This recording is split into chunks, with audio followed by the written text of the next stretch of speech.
Hi everybody, Matt here from Matt Likes Comics. Today I want to make my rebuttal towards Chonko Comics and Nerdculture's video about why he thinks the Silver Age is bad. Now, I want to point out at the beginning of this that I was preparing to be not outraged, but to have my cockles or whatever they call that, to have my to have a little bit of a say what I don't think so to my video, but after watching it, I have come to the conclusion that there are some things he does have a point about, and we'll get into each and every one of the points he's made. I made a note about everything he said, and I'm going to hopefully either agree or refute. I really recommend that you watch Chonko's video first before you watch mine so that you know what I'm talking about, because I don't have time and I didn't take the notes to say he said this, da da da da da. So I'm basically going to go in the same order he did and give my response pretty much point to point. I have put the excuse me. I have put the link to Chonko's video in the description below. So go watch that first and then come back and watch me, because that way I think you'll be most informed about it.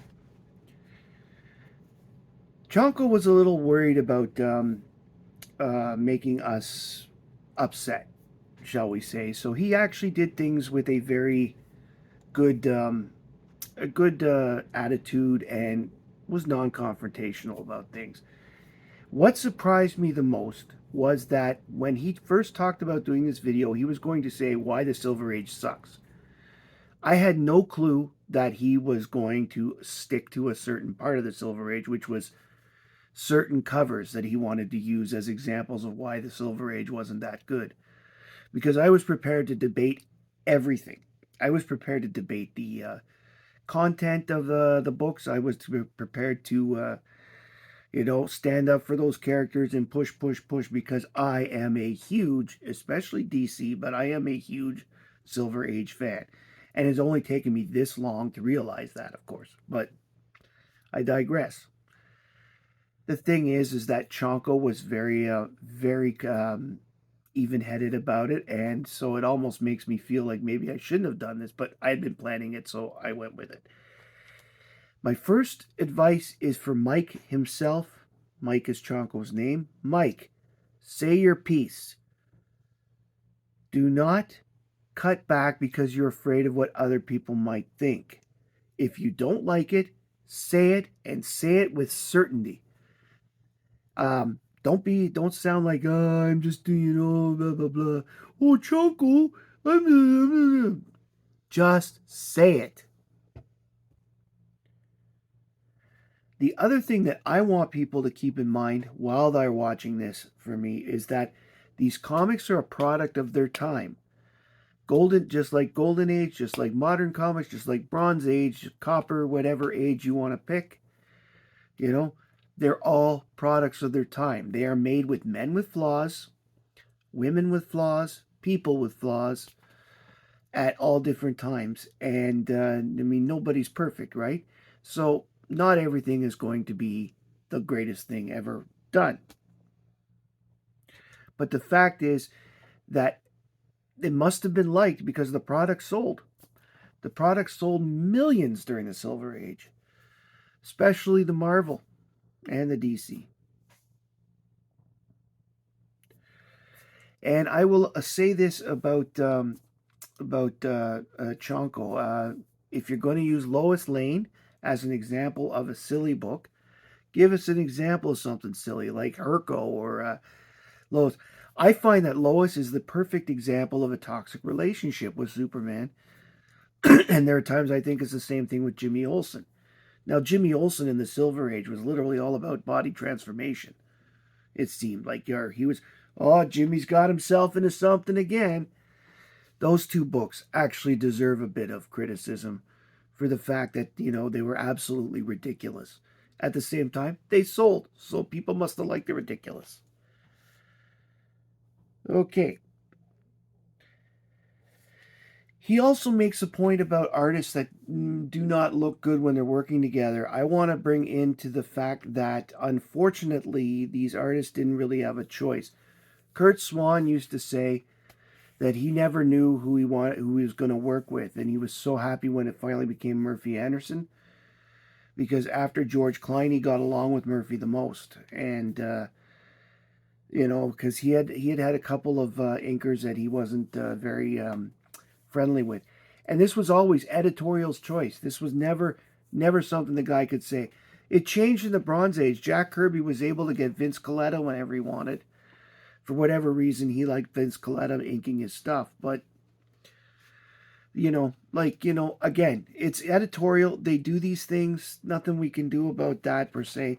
And they were like literally workers. Had no say in anything else. They had no anything. So they had to do what they had to do. Now, let's go into the individual books that he started to point out. There's a few here. So this will take a few minutes, but not as long as you'd think it might. He started with Fantastic 414 with the Ass of Namor cover. I would agree that it is a ridiculous cover. If I was doing this cover, I would have moved it to the side so that it was a facial expression, and I would have put the other guys on the side like this. Admittedly, it's a ridiculous cover, but the cover does refer to the fact, okay, Sue is on Namor's side. And at the time, Namor was trying to win Sue. He was in love with her. He was trying to get her from Reed. And so I actually think that the cover, per se, matched the interior of the book, and the intention is just a dumbass cover. See what I did there? All right. Next up, he comments about Fantastic Four Annual 3. I admit that it is a very crowded cover. I did not get that it was a bunch of cutout art and just thrown together. It seems like if that was the case, they were under a deadline and they just wanted to rush things. But honestly, the cover is so busy. If it was me, I would have done a cover of the wedding itself, because this was a wedding book. I get that boys like action covers better than wedding covers, but you could have had both. You could have had a situation like The Thing 95, I believe it is, where the Thing is in a hospital bed, relaxing, and the fight is going on outside the door. They could have shown inside the church and outside the church in 2 shots. And even then, they could have made it less busy. Admittedly, not a great cover. I have to give him props for that. But, again, probably ordered to do so from Stan Lee was very hands off when it came to the writing and the plotting, but very on when it came to the cover, similar to a Mort Weisinger at DC. So a lot of the times these artists didn't have a choice. Thus bringing me to the Avengers 11 cover that he mentioned. This was probably, again, a deadline cover, as I was saying. Like, it wasn't the greatest cover. I admit that, okay? The Silver Age has its ridiculous, but it has its great. The fact is that Spider-Man sold books, so even a bad Spider-Man cover on the Avengers 11 was going to sell. Again, ultimately, this is a business. Yeah, it looks like crap, but you got to remember, 1960s, they didn't think people were going to collect these forever. They literally did what they thought they would sell at the moment. Amazing Spider-Man 58, which is a John Romita Sr. cover.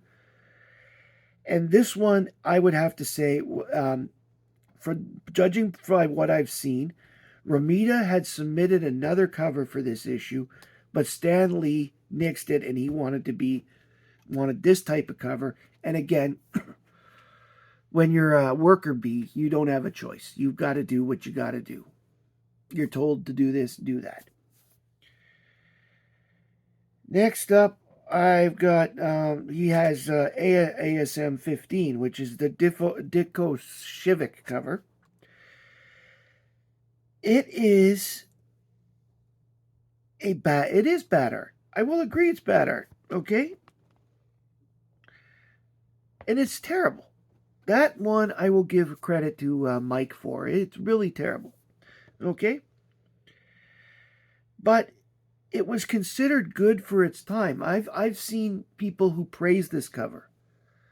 So this cover is more of a beauty is the eye of the beholder thing, because I would say some people love it, some people hate it. Put me in the not so big fan category, but the fact is, it's a Silver Age cover. And a lot of people do like it. Which brings us to Iron Man 1. I admit the colors on it were not so great, and the actual art could have been done better. But considering its iconic status and the way they were trying to make Iron Man the center of it, I actually think it's a great cover for such an iconic book like this.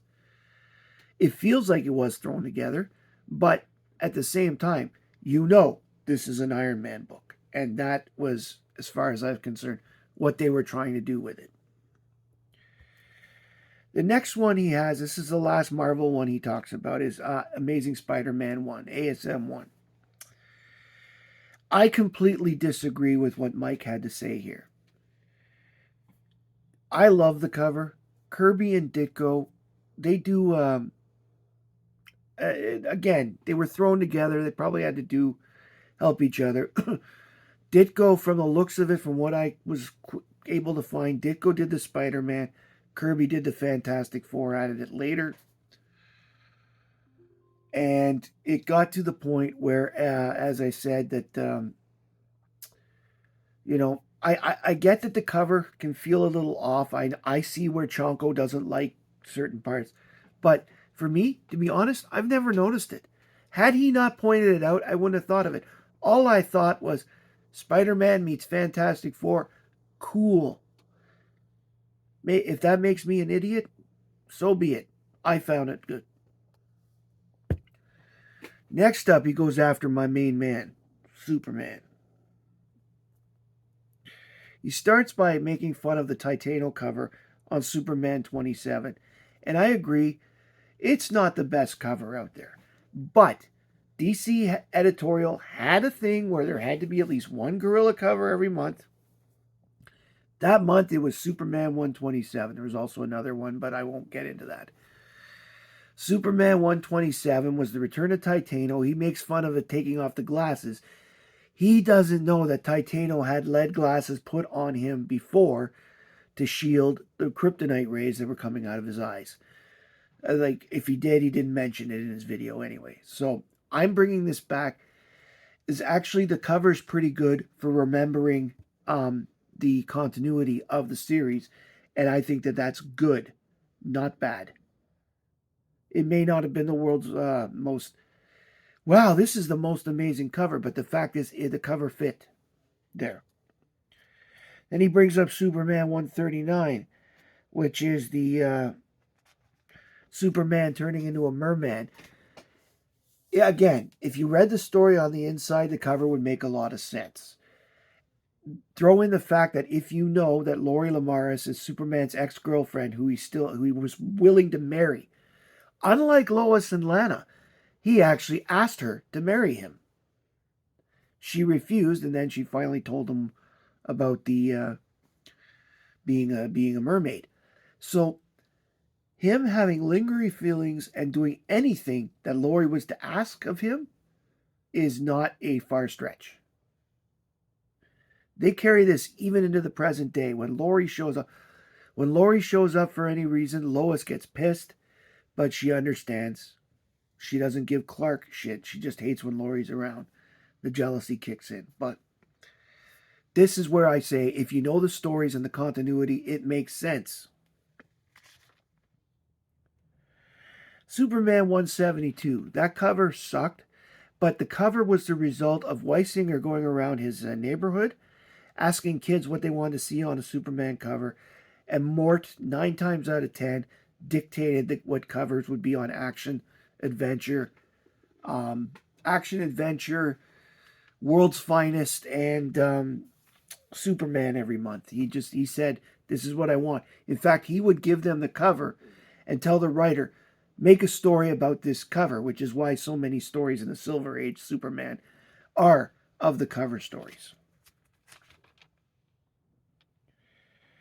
Superman 176, I would agree. Also a bad cover. But again, story dictates from Weisinger. I always personally take these covers with a grain of salt. Again, I am not criticizing Chonko in at all. I'm just wondering if sometimes if he knows it or not, and if it was a factor in his decisions. I get it. He is an art guy. First and foremost, he is an art guy, and who he loves and who he don't. He's so passionate about it. Love Chonko's passion. I think Chonko is one of the best collectors out there. He's one of my good friends on YouTube comic stuff.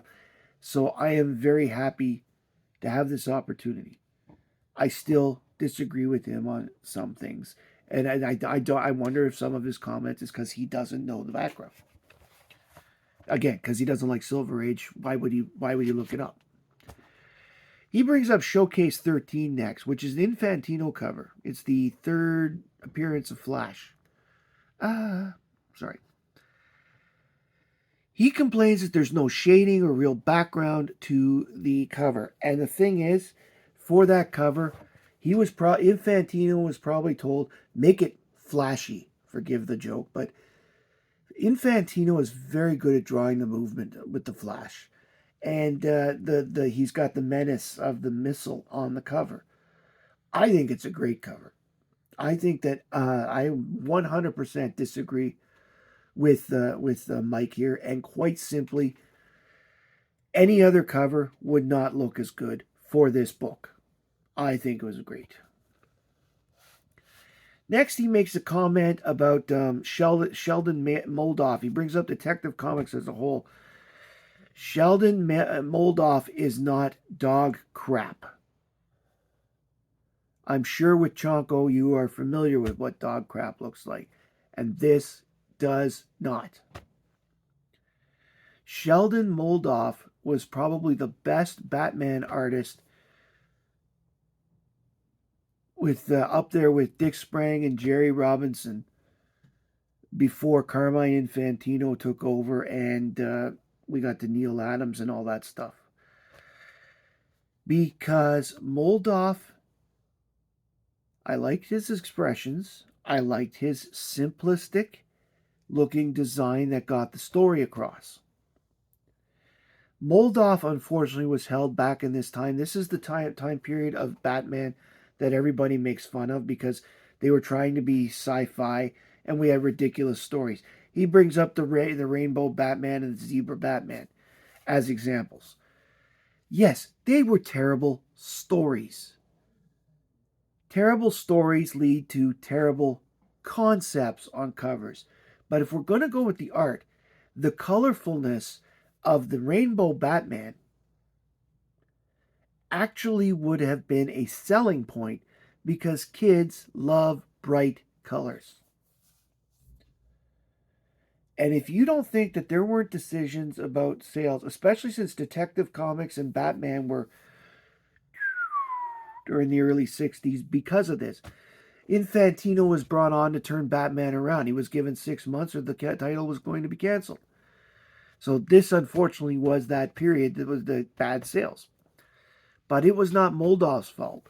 Moldoff did the classic story of the Batman who thinks, Robin dies at dawn. He did a lot of the classic, like Alien books that people remember at that time. He did the fabulous story of Dr. Double X, which is one of my favorite stories. He from that era, like on the In World's Finest. So I think that Moldoff needs to be seen in a better light because I completely disagree. Sheldon Moldoff is one of the best. He's certainly one of the best DC artists of the late 50s, early 60s.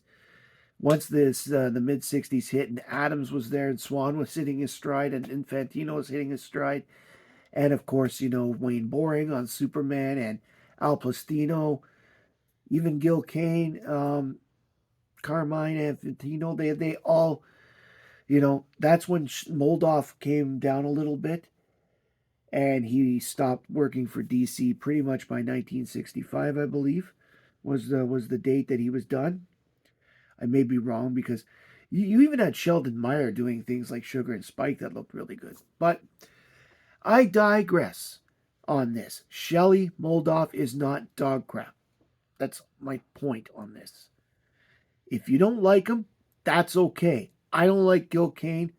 I'm not the hugest fan of certain other artists, you know, that other as well. That if I was to name, people would be like, oh, how dare you say that? He's a god. So everybody has what appeals to them and what doesn't, deep down. Now, those were basically the books. As I said, he covered the Rainbow Batman and the Zebra Batman. The Zebra Batman is actually a cover I really like. I like the contrast. I think that cover would look, having a collection of these books, the cover does look better when it's printed in black and white. Actually, it was not made to have color in it. The black and white, a black and white full cover looks cool with the Zebra Batman. So, my last points here that I wrote was I will agree regarding his kids comment, but again, the business model was that these books had to appeal to children. They had no clue, especially DC. They thought their audience was kids 8 to 12. And they thought that once they got to 13, they wouldn't do comics again. And then they needed a new batch of 8 to 12. So they didn't really change much.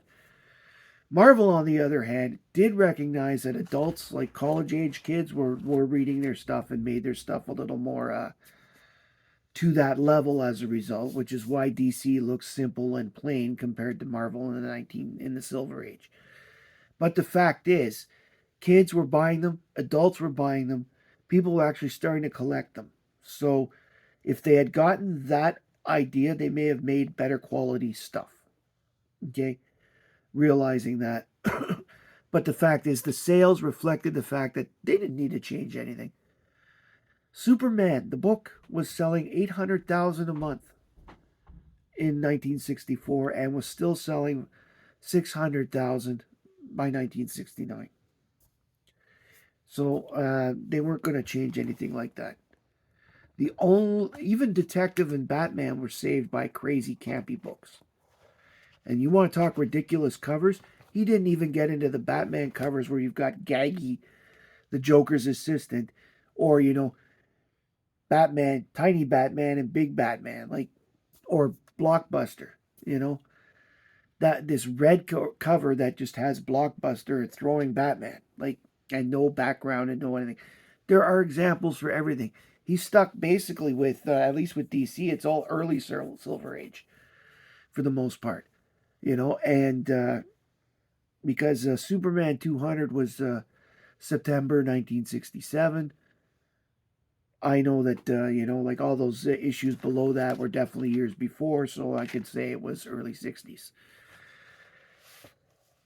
Thank you very much for sticking with me this long. I'm sorry that it's taken me a little longer, but Chonko's was a reasonably longer length, and so I was going to trying to refute it. I ended up doing the same length.